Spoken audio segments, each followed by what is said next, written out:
LEGO has made hundreds of Star Wars sets throughout the years, and there are several good sets that have been forgotten as time went by.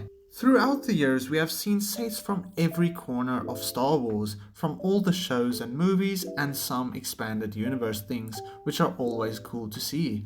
But between all of these sets, there's definitely a few that will go forgotten amongst the waves of new sets coming in.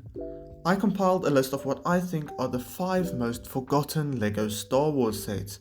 Some are simply more older sets, and some are more modern sets that disappeared among the waves of new and more popular sets, and didn't get the necessary recognition.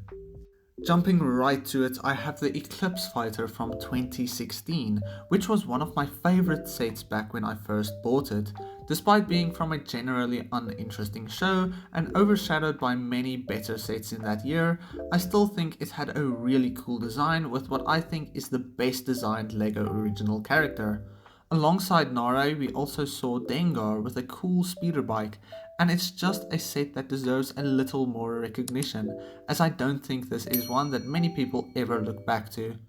Next, I have a weirder line of sets that I covered in a previous video, but I think the Technic sets is another one that is overlooked a lot and often forgotten about. It is a much older line of LEGO Star Wars sets ranging between 2000 and 2003, and some of these sets looked somewhat good, while others looked really quite bad. At the time, this was an interesting concept, and I think Star Wars sets like this today have a lot more potential, but it is overall a forgotten concept, and I doubt LEGO will ever go back to this one. Going back to a more standard style set, I have the Hoth Medical Chamber from 2018.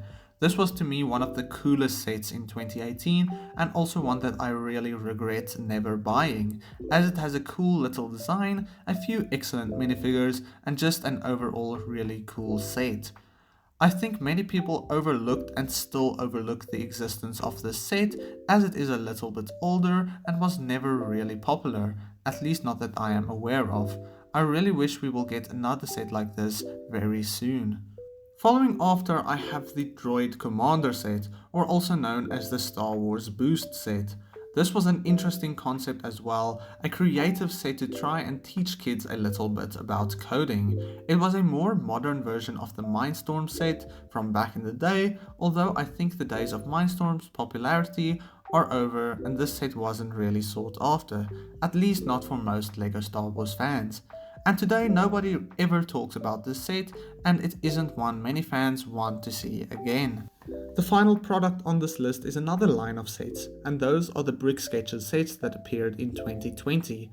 Brick Sketches was a weird line of sets, and sort of like the smaller version of the Mosaic sets, just with larger parts. But it didn't last for very long. 2 Star Wars sets were released, the first being the First Order Stormtrooper that looked quite good with a bunch of detail and a somewhat enjoyable build, and also BB-8, which I think was a little bit better than the Stormtrooper with a cute design, and I can see how many younger fans would want this set and see it as a display poster or something of the likes. Before making this video, I had forgotten about this set's existence completely, so I can imagine most fans doing the same. There you have it, some of the most forgotten sets in LEGO Star Wars history. Let me know if you agree or perhaps disagree, and what other sets you think are very forgotten in LEGO Star Wars. Other than that, God bless you, and I'll see you in the next one. Cheers.